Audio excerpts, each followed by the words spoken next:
اسرائیل اور عرب امارات کے باضابطہ سفارتی تعلقات کے بعد پاکستان اور اسرائیل کے درمیان تعلقات سے متعلق کئی افواہیں گردش میں ہیں۔ ان افواہوں کو تقویت اس وقت ملی جب چند دن پہلے ایک اسرائیلی اخبار نے شوشہ چھوڑا تھا کہ پاکستان سے ایک اعلیٰ عہدیدار جو ہے اس نے اسرائیل کا دورہ کیا ہے، جبکہ بعد میں گورنمنٹ کی طرف سے ریبٹل بھی سامنے آ گیا تھا۔ اب اسلامی نظریاتی کونسل کے سابق سربراہ مولانا محمد شیرانی کی جانب سے اسرائیل کو تسلیم کرنے کے حوالے سے بھی بیانات جو ہیں انہوں نے جلتی پر تیل کا کام کیا۔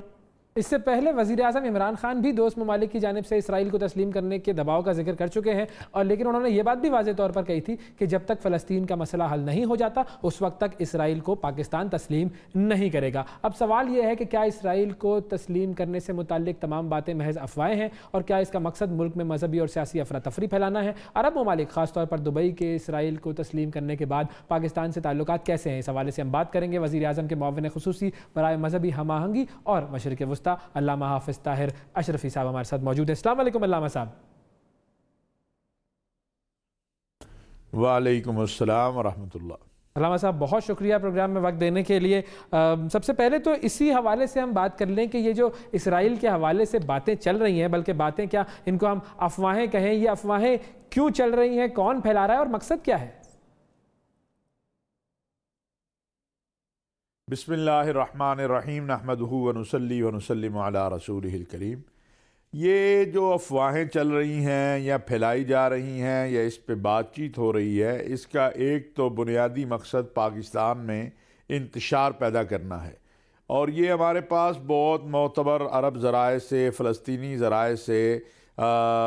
اطلاعات موجود تھیں، جس کے بعد ہم نے دیکھا کہ اسرائیلی ذرائع ابلاغ میں اس کا اظہار شروع ہوا کہ جی پاکستان سے کوئی وفد گیا، پھر کہا ایڈوائزر گیا، پھر کہا گیا کہ پاکستان کی کوشش ان کی تھی کہ کسی طریقے سے پاکستان کی حکومت کو، پاکستان کے سلامتی کے اداروں کو، پاکستان کی فوج کو جو ہے وہ اس میں وہ لائیں اور لا کر ملک کے اندر ایک افراتفری کی فضا پیدا کریں۔ اس میں ہندوستان اور اسرائیلی میڈیا جو ہے اس کا سارا کردار تھا، لیکن اللہ تعالیٰ کا شکر ہے ہماری قوم بھی سمجھدار ہے اور ہماری حکومت کا موقف بڑا واضح ہے، ہماری ریاست کا موقف بڑا واضح ہے۔ اسی لیے آپ نے دیکھا کہ 3-4 روز قبل جب میں فلسطینی سفارت خانے گیا، جو محمود عباس صاحب فلسطینی صدر ہیں، انہوں نے جو وزیر اعظم صاحب کے نام اپنا شکریہ کا خط بھیجا ہے، تو اس میں فلسطینی سفیر نے مینشن کیا، نام لے کر شکریہ وزیر اعظم پاکستان کا، chief of army staff general Qamar Javed Bajwa صاحب کا، اور ہمارے جو انٹیلیجنس چیف ہیں ISI کے جنرل فیض حمید صاحب کا۔ تو مجھے بڑی حیرانگی ہوئی، اور میں نے ان سے یہ کہا کہ جب حکومت پاکستان آتا ہے تو پھر یہ نام آپ نے لیے تو اس کی کوئی خاص وجہ تھی؟ انہوں نے کہا ہاں، ہماری اس لیے یہ خاص وجہ تھی کہ ہم یہ سمجھتے ہیں کہ اسرائیل جو ہے وہ پاکستان میں افراتفری پیدا کرنے کے لیے اس طرح کی افواہ سازی اپنے ذرائع ابلاغ کے ذریعے کر رہا ہے اور کروا سکتا ہے، اور ہمارے ہاں تو آپ نے دیکھا ہے کہ کوئی بات آ جائے تو ہم تحقیق بعد میں کرتے ہیں، فتویٰ پہلے لگا دیتے ہیں۔ لیکن جو میاں اجمل قادری صاحب نے گفتگو کی یا باتیں کی، ان میں 2 چیزیں بڑی اہم ہیں۔ پہلی بات تو یہ ہے کہ مولانا فضل الرحمان صاحب نے کراچی میں بیٹھ کر کہا، جب یہ افواہ آئی بغیر تحقیق کے، ہم لوگوں کو کہتے ہیں کہ جناب ان جاءکم فاسق بنبأ فتبینوا، قرآن حکم دیتا ہے کوئی خبر آ جائے تحقیق کرو، لیکن خود تحقیق نہیں کرتے۔ تو مولانا صاحب نے وہاں بیٹھ کے کہہ دیا کہ جی غدار تلاش کرنا ہے۔ اب میاں اجمل قادری صاحب بتا رہے ہیں کہ جناب میں نے جو دورہ کیا وہ نواز شریف صاحب کے، شہباز شریف صاحب کے علم میں تھا، بلکہ ان کی مشاورت سے میں گیا، تو غدار تو پھر مولانا کے دائیں بائیں ہو گئے۔ بقول مولانا کے اگر یہ بات ہے تو ہم یہ چاہتے ہیں کہ یہ ابھی تک پراپر طریقے سے مسلم لیگ نون نے اس حوالے سے کوئی بھی وضاحت نہیں دی، نہ مولانا صاحب نے پھر اس کے بعد کوئی ان کے اوپر فتویٰ صادر کیا، نہ گفتگو کی، جبکہ بیچارہ عمران خان جو ہے وہ تو مولانا صاحب کے پچھلے 23 سالوں سے معتوب ہے۔ بالکل ٹھیک ہے طاہر صاحب، قطع کلامی کی معذرت، آپ نے یہ کہا کہ باہر کے ذرائع ابلاغ اور خاص طور پہ اسرائیل کے ذرائع ابلاغ جو ہیں وہ یہ والی خبریں ساری پھیلاتے ہیں پاکستان میں کیوس مچانے کے لیے، لیکن پاکستان کی بھی جو سیاسی جماعتیں ہیں، جس طرح آپ نے مولانا صاحب فضل الرحمان صاحب کا ذکر کیا، اسی طرح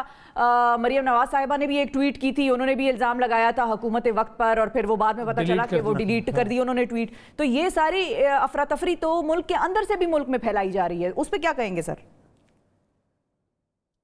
یہی تو منصوبہ ہے جی کہ باہر سے ایک چیز چلے گی اور پھر اس کو یہاں پھیلایا جائے گا، اور یہ جو لندن بیانیہ اور یہ سارے چیز ہے یہ اسی کا حصہ ہے۔ ہمیں اس وقت پاکستان جو ہے وہ الحمدللہ ایک مضبوط قوم اور ایک مضبوط فوج رکھتا ہے۔ پاکستان عالم اسلام میں اپنا ایک مقام رکھتا ہے۔ بدقسمتی یہ ہے کہ ہمارے ہاں ایک مایوسی پیدا کی جاتی ہے، جیسے ہم بڑے کوئی لاغر ہیں، ہم کوئی نیپال بھوٹان کی طرح جناب بالکل کمزور ہیں۔ حالانکہ اگر آپ دیکھیں تو پورا عالم اسلام جو ہے جو دہشت گردی کی نظر ہوا، شام ہے، عراق ہے، لیبیا ہے، یمن ہے، پاکستان واحد ملک ہے جس نے بھرپور جنگ لڑ کے دہشت گردی کو شکست دی، اور وہ کیوں ہوئی؟ اس لیے کہ ہم ایک مضبوط قوم ہیں اور ایک مضبوط فوج ہمارے پاس ہے۔ تو ہمیں ہر وقت اپنے آپ کو اس کٹہرے میں بھی نہیں رکھنا چاہیے کہ ہم بڑے کمزور ہیں جی، ادھر سے کوئی کہے گا تو جناب ہم یہ کر لیں گے، ادھر سے کوئی ہمارا کان پکڑ۔ بھائی ہم ایک مضبوط ملک ہیں، ہم دنیا اسلام کی ایٹمی قوت ہیں، ہم ایک مضبوط ہمارا جو ایک سٹیٹس ہے وہ ساری دنیا میں ایک الگ سٹیٹس ہے۔ کوئی ایسے ہی آئے گا ہمیں کان سے۔ اچھا، اب اس حوالے سے عمران خان صاحب نے بھی کہا تھا کہ بھئی دباؤ آتا ہے، پکڑ لے گا۔ جی وہ جو دباؤ ہے وہ کہاں سے آتا ہے؟ وہ کون سے ممالک ہیں ایسے کہ جو ہم پر دباؤ دیتے ہیں، اور ہم ان کا پھر مقابلہ کیسے کرتے ہیں؟ کیا کہتے ہیں ہم انہیں؟ ہماری کیٹیگوریکل سٹیٹمنٹ ان کو کیا ہوتی ہے؟ کیونکہ عرب ممالک میں تو تسلیم کرنے کی وہ وہاں پر بھی ہوائیں باز گشت چلتی رہتی ہیں۔ یہ پہلے تو میں عرض کروں کہ خان صاحب نے بالکل یہ نہیں کہا کہ دباؤ ہے ہمارے اوپر۔ خان صاحب سے سوال ہوا کہ کوئی دباؤ آتا ہے، تو لازمی بات ہے کہ یہودی لابی بہت مضبوط ہے، لیکن ہمارے اوپر ہمارے نہ کسی دوست ملک نے نہ کسی اور کا، یاد رکھیے، نہ ہم دباؤ آیا ہے۔ اگر کوئی دباؤ ڈالنے کی کوشش کرے گا تو نہ ہم قبول کریں گے جب تک فلسطینیوں کی ریاست قائم نہیں ہو جاتی۔ جو حل فلسطینیوں کو قبول ہوگا وہی حل پاکستان کو قبول ہوگا۔ پاکستان خدا نہ خواستہ ہم کسی کے مزارے ہیں یار مجھے یہ سمجھ نہیں آتی، اتنا کمزور سمجھ لیا گیا ہے کہ پاکستان کو کان سے پکڑ کے کہے گا بیٹھ جاؤ ہم بیٹھ جائیں گے، کہے گا کھڑے ہو جاؤ ہم کھڑے ہو جائیں گے۔ خدا کے لیے اپنی حیثیت پہچانے۔ اللہ تعالیٰ نے پاکستان کو جہاں پہ بنایا ہے ہماری ہر لحاظ سے ایک اپنا مقام ہے، اور ہمیں کوئی اگنور بھی نہیں کر سکتا ہے۔ ہمارے جو دوست ممالک ہیں کبھی انہوں نے، میں بڑا عرب ممالک کی بات کرتا ہوں، دیکھیں جن عرب ممالک نے اسرائیل کو تسلیم کیا ان کی اپنی خارجہ پالیسی ہے، ان کی اپنی داخلہ پالیسی ہے۔ پاکستان کا ہمیشہ سے ایک موقف رہا ہے کہ ہم اپنے دوست ممالک کی داخلہ خارجہ پالیسی میں انٹرفیئر نہیں کرتے، نہ اپنی خارجہ داخلہ پالیسی میں کسی کو انٹرفیئر کرنے دیں گے۔ صحیح ہے، ہم سوورن اسٹیٹ ہیں اور یہ چیز ہم نے سب کو بتا دی ہے۔ ہمارا محترم ہے جی۔ اچھا یہ بھی بتائیے گا کہ ہم ابھی باقی آپ سے یہ بھی پوچھیں گے کہ جو مڈل ایسٹ کے جو مڈل ایسٹ کے جو ممالک ہیں وہ ہم سے اب کیسے ہم ان سے ڈیل کر رہے ہیں، لیکن مجھے پہلے یہ بتائیے گا کہ عمران خان صاحب کا کیا کیٹیگوریکل موقف ہے جس میں ہم یہ جان سکیں کہ وہ کیا کہتے ہیں، کیونکہ آپ تو ان سے بات کرتے رہتے ہیں اس حوالے سے، تو اسرائیل کے حوالے سے ان کا کیا موقف ہے؟ عمران خان سے جب کوئی بات کرتا ہے نا کہ اسرائیل تعلقات تسلیم کرنا تو بڑی دور کی بات ہے، ویسے گفتگو میں کہ جی فلاں نے تسلیم کر لیا، فلاں نے کر لیا، فلاں، تو وہ ایک جملہ کہتے ہیں، یہ جملہ کافی ہے سمجھنے کے لیے۔ وہ کہتے ہیں کہ ہم اپنے اللہ کو کیا جواب دیں گے اگر ہم اسرائیل سے تعلقات کا سوچیں گے بھی تو اپنے اللہ کو کیا جواب دیں گے، اللہ کے سامنے ہم کس طرح جائیں گے۔ عمران خان کی یہ سوچ ہے۔ عمران خان تصور بھی کوئی نہ کرے، عمران خان اقتدار تو چھوڑ سکتا ہے لیکن اسرائیل کو تسلیم نہیں کر سکتا جب تک فلسطینیوں کی آزاد ریاست قائم نہیں ہوتی اور الاقصی آزاد نہیں ہوتی۔ عمران خان وہ نہیں ہے کہ جن کو اب یہ تو عمران خان کی برکت سے ان کو فلسطین یاد آ گیا۔ میں تاریخ میں دیکھیے جب الاقصی چند سال پہلے 3 دن بند رہی، میاں نواز شریف صاحب کی حکومت تھی، مولانا صاحب ان کے حلیف تھے، الاقصی 3 دن تالا رہا، الاقصی میں اذان نہیں ہوئی، پاکستان کی وزارت خارجہ نے مذمت بھی نہیں کی تھی۔ کیا وہ ہمیں سکھائیں گے کہ فلسطینیوں کا حق کیا ہے، کشمیریوں کا حق کیا ہے؟ عمران خان کل بھی فلسطینیوں اور کشمیریوں کے ساتھ کھڑا تھا، آج بھی کھڑا ہے اور آئندہ بھی کھڑا رہے گا۔ اس پہ کوئی بات ہی نہیں ہو سکتی، اس پہ بات ہو ہی نہیں سکتی، یہ بالکل کیٹیگوریکل سے پیچھے ہٹے۔ اور آخری جملہ، جی آخری جملہ جو فلسطینی پریزیڈنٹ نے کہا عمران خان کے لیے، انہوں نے کہا کہ آپ نے جس جرت سے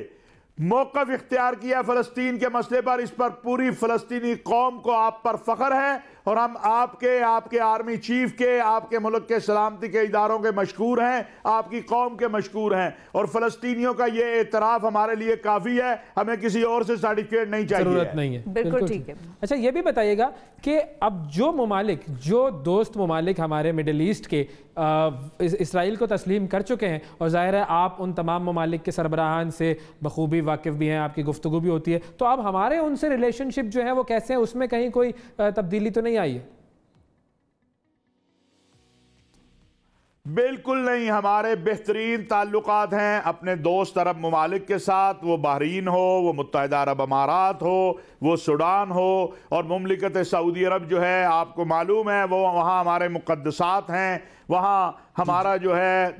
جو وہاں رشتہ ہے وہ بالکل مختلف ہے دنیا سے، اس لیے کہ وہاں مکہ مکرمہ ہے، وہاں آقا دو عالم صلی اللہ علیہ وسلم کی مسجد ہے، روضہ پاک ہے، تو ہمارے سعودی عرب اور یا امارات ہم بھائی ہیں، ہمارا تعلقات کسی گرمی سردی سے اس پہ کوئی اثر نہیں پڑتا۔ یہ خوش فہمی ہے لوگوں کی کہ جناب اس سے، ہاں ہمارے بھائیوں کو پچھلے دور حکومت میں دکھ ہوا تھا، وہ غمگین ہوئے تھے، لیکن الحمدللہ ہمارے army chief general Qamar Javed Bajwa صاحب نے اور ہمارے وزیر اعظم محترم عمران خان صاحب نے جو محنت کی، اس کا نتیجہ ہے کہ 12 سال بعد متحدہ عرب امارات ابو ظبی کے ولی عہد محمد بن زید یہاں آئے، محمد بن سلمان یہاں آئے، ہمارا 50 لاکھ لوگ ہیں عرب اسلامی دنیا میں، اور ان کا وہاں پر ہونا ان ممالک کی ترقی میں ایک کردار ہے اور پاکستان کی ترقی میں ایک کردار ہے، لہٰذا ہمارے تعلقات بہت مضبوط ہیں، مستحکم ہیں،